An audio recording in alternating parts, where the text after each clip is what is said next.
Yun nga, yung ano, ba't ang tapang ko? Ang tapang-tapang mong maghubad.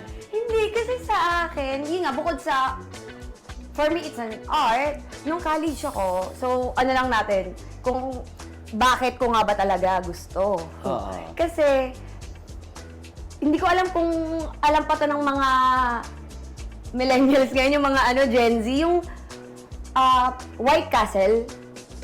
Yes, White Castle. White Castle, nakikita ko yun lagi malapit sa tindahan ng school ko. Ah, okay. Yung sa... Yung poster. Yes! Yung calendar. Yes, sabi ko, gusto ko. Ang taba ko nun.